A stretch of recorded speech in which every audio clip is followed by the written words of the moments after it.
Dans notre paracha de Kitavo, l'Éternel demande aux enfants d'Israël, à leur arrivée en Terre Sainte, d'apporter les prémices des 7 fruits d'Israël au temple de Jérusalem et les offrir aux Kohanim, les prêtres.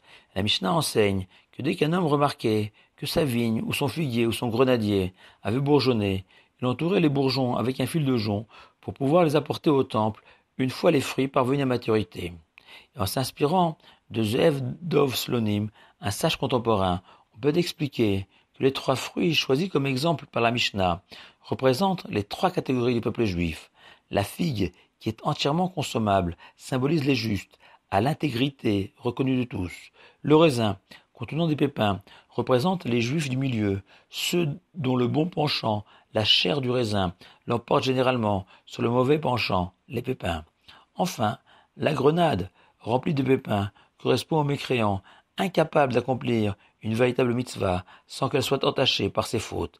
Et la Mishnah vient ici nous enseigner que la mitzvah des prémices concerne l'ensemble du peuple juif et que les portes du temple sont ouvertes à tous ceux qui ont l'humilité, comme l'explique Maïmonide, de reconnaître que nous sommes redevables à l'Éternel de toutes nos réussites matérielles, des récoltes abondantes, et ce, en offrant ses prémices.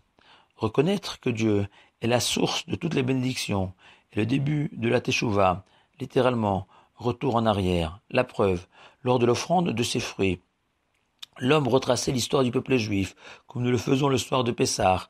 Vayotzienu Hashem Mitzraim, Be'atrazaka Uzra Netuya. L'Éternel nous a fait sortir d'Égypte d'une main forte et d'un bras étendu.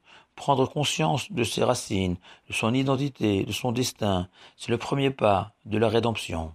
Le Talmud confirme cette approche de la mitzvah des prémices en enseignant que la grenade symbolise l'homme apparemment dépourvu de mitzvot, qui a le potentiel de faire teshuva et d'accomplir les 613 commandements, comme le nombre de graines que compte généralement une grenade, raison pour laquelle elle est consommée le soir de Rosh Hashanah, afin de placer notre nouvelle année sous le signe des 613 commandements.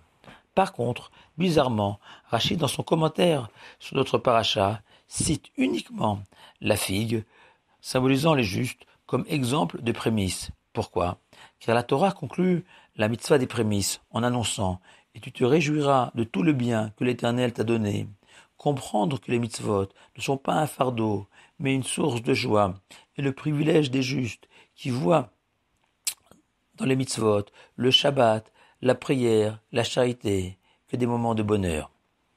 La petite histoire veut que le motif de la marque Fruit of the Loom est apparu par hasard grâce à une jeune fille qui plaça le dessin d'une pomme rouge sur le tissu vendu par son père. Celui-ci remarqua que les clients étaient attirés par ce dessin et décida de pérenniser ce motif sur tous ses tissus.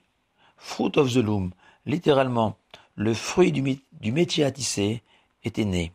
La paracha de Kitavo précède systématiquement le premier jour où les communautés ashkénazes commencent la récitation des Selichot, le début de la période la plus importante de l'année, où tout se décide pour l'année à venir. Quel motif allons-nous broder sur notre habit éternel que nous tissons tout au long de notre vie? Les prémices nous indiquent que ce sont les fruits qu'il faut choisir. Non des pommes pour faire fortune, comme les propriétaires de la marque Fruit of the Loom. Non, des mitzvot pour s'emparer pour l'éternité. Shabbat Shalom à vous tous.